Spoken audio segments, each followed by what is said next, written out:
Para hadirin peserta MCLS yang dirahmati oleh Allah Subhanahu wa Ta'ala, perkenankan saya selaku guru agama Islam Desa Ketemu, nama saya Bapak Munawir, akan menyampaikan materi tentang akhlak remaja Islami. Para hadirin, pada dasarnya remaja atau pemuda itu merupakan cita-cita penerus bangsa, penerus cita-cita bangsa, karena di pundak remajalah negara ini akan dibawa kemana. Untuk itu, agar menjadi penerus cita-cita bangsa dan menjadi pemuda yang dibanggakan oleh negara, dibanggakan oleh agama, dan dibanggakan oleh keluarga.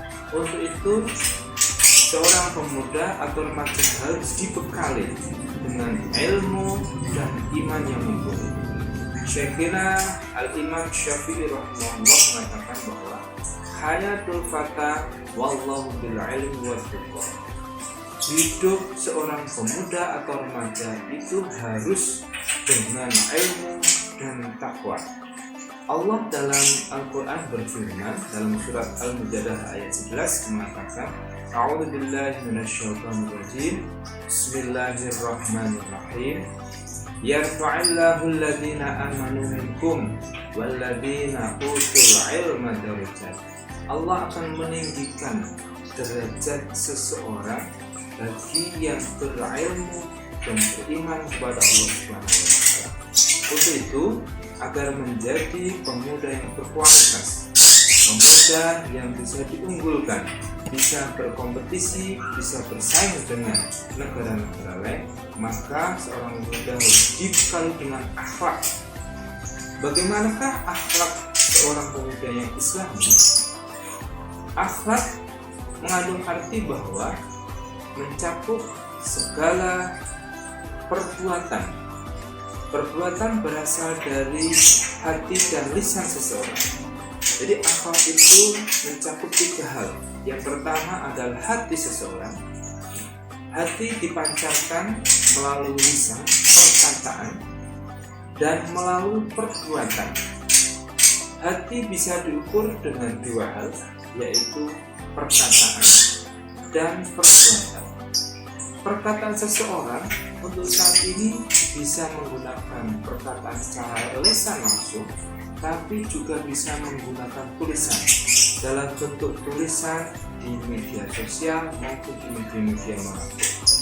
Dalam bentuk ucapan juga bisa secara langsung maupun menggunakan media sosial.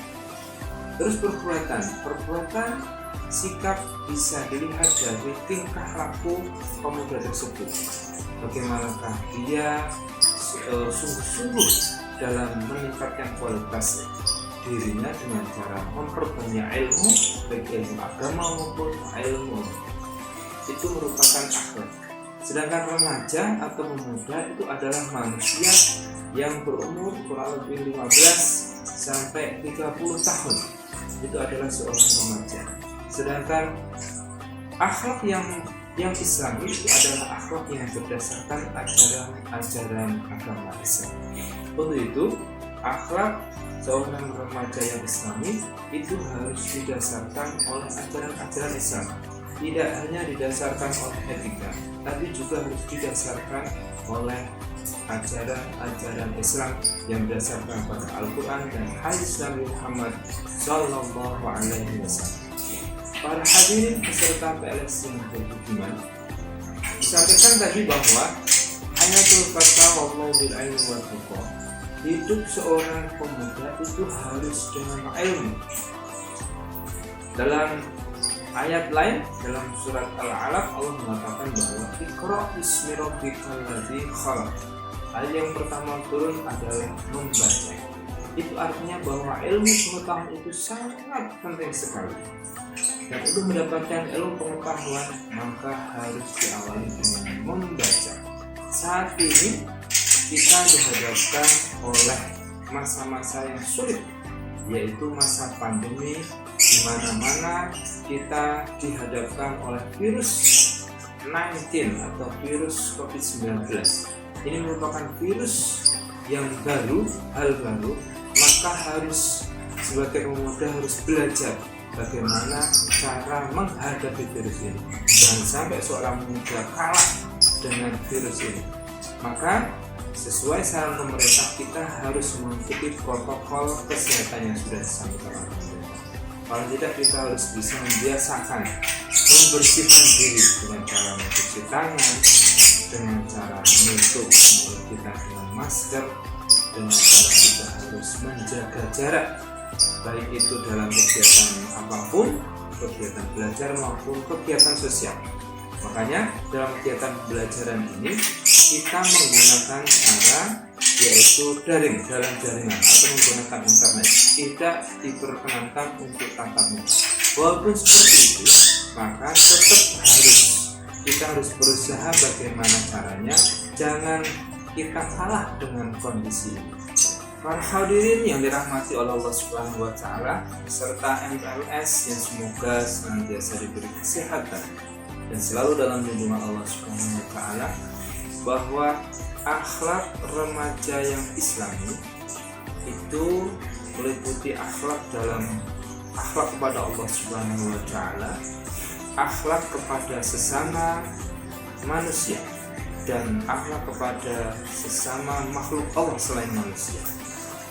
Akhlak kepada Allah Subhanahu wa taala, bagaimana kita menempatkan diri kita sebagai hamba Allah Subhanahu wa taala yang sangat membutuhkan Allah Subhanahu wa taala. Ingat bahwa ibadah itu merupakan kebutuhan seorang hamba, seorang manusia kepada Tuhannya, kepada Allah Subhanahu wa taala. Allah tidak butuh sholat kita, Allah tidak butuh puasa kita, Allah tidak butuh ibadah kita yang lain. Yang butuh adalah kita butuh pertolongan dari Allah Subhanahu wa taala, butuh inayah dari Allah Subhanahu wa taala, butuh masuk surganya Allah Subhanahu wa taala. Untuk itu kita harus mempunyai akhlak kepada Allah Subhanahu wa taala dalam memohon, dalam bersikap kepada Allah Subhanahu wa taala. Yang kedua, akhlak kepada sesama manusia. Akhlak kepada sesama manusia terdiri dari dua hal. Yang pertama, akhlak berupa ucapan. Ucapan di sini untuk saat ini dalam era yang modernisasi ini, ucapan bisa dalam bentuk lisan langsung maupun tulisan. Bagaimana kita berucap kepada sesama manusia, kepada orang di atas kita, kepada teman kita, dan kepada orang yang ada di bawah kita. Sesuai dengan adat kebudayaan orang Jawa, ada istilah unggah-ungguh dalam berbicara. Paling tidak, kalian ketika berbicara kepada orang yang di atas kalian, kepada bapak ibu kalian, kepada bapak ibu kalian, harus menggunakan bahasa yang bagus. Tidak boleh menggunakan kata-kata kasar, tidak boleh menggunakan kata-kata yang keras. Menggunakan bahasa Indonesia atau menggunakan bahasa Jawa yang halus. Tidak boleh menggunakan bahasa yang moko ataupun bahasa sehari-hari. Apabila dengan sama teman kita, boleh menggunakan bahasa yang biasa digunakan, tapi tidak boleh menggunakan bahasa-bahasa kasar apa. Pada orang yang ada di bawah kita, pada orang yang berada umurnya lebih muda daripada kita, harus dengan bahasa kasih sayang, tidak boleh menggunakan bahasa yang kasar. Apalagi ketika kita berbahasa berkomunikasi di sosmed, jangan menggunakan istilah-istilah yang kasar. Jangan dibiasakan menggunakan status, membuat status yang tidak baik, status yang negatif, status yang menggunakan kata-kata kasar, ataupun percakapan yang menggunakan kata-kata kasar. Karena apa? Dengan lidah, dengan perkataan seseorang bisa masuk surga. Tapi dengan lidah juga, dengan perkataan juga, seseorang bisa tergelincir ke nerakanya Allah Subhanahu wa taala. Dengan kata-kata orang bisa menyakiti orang lain dan itu tidak akan terhapuskan. Sakitnya senjata mengenai tubuh kita itu bisa sembuh, tapi ketika kata-kata yang sudah menyakiti seseorang tidak bisa disembuhkan sampai akhir hayat. Yang kedua, akhlak dengan perbuatan. perbuatan seseorang harus melihat situasi dan kondisi siapa yang dihadapi kita. Saya ambil satu contoh, paling tidak ketika kita berhadapan dengan orang tua kita, bagaimana kita bersikap. Ketika kepada guru kita, bagaimana kita bersikap. Saya ambil satu contoh, yaitu ketika kita berjalan di hadapan bapak ibu guru kita, di hadapan orang tua kita, harus menggunakan istilah amit-amit, harus dengan posisi yang menunduk, tidak boleh kita berjalan di depan orang tua kita, di depan bapak ibu guru kita dengan seolah-olah paling gagah sendiri menyombongkan diri kita. Padahal kita harus tahu diri bahwa kita itu ada karena orang tua kita.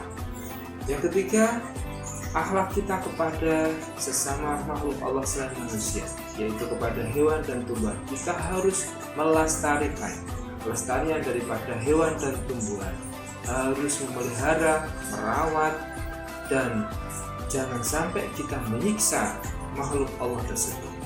Untuk itu, ini merupakan akhlak fondasi seorang pemuda agar menjadi pemuda yang berkualitas. Pemuda yang berkualitas, pemuda yang mempunyai kualitas tinggi adalah pemuda yang didasari oleh akhlakul karimah, akhlak-akhlak yang sesuai dengan ajaran Islam. Ketika seorang pemuda sudah berakhlak, maka dia akan menempatkan dirinya dalam bagaimanapun keadaannya. Maka dia akan selalu memperbaiki diri, maka dia akan selalu meningkatkan kualitas diri. Untuk itu, di akhir kesempatan ini ada sedikit kata mutiara yang ingin saya sampaikan, bahwa tidak dikatakan pemuda apabila dia mengatakan bahwa inilah bapak saya. Yang disebut pemuda adalah ketika dia mengatakan bahwa inilah saya. Akhirul kalam, wallahul muwaffiq ila aqwamit thoriq. Assalamualaikum warahmatullahi wabarakatuh.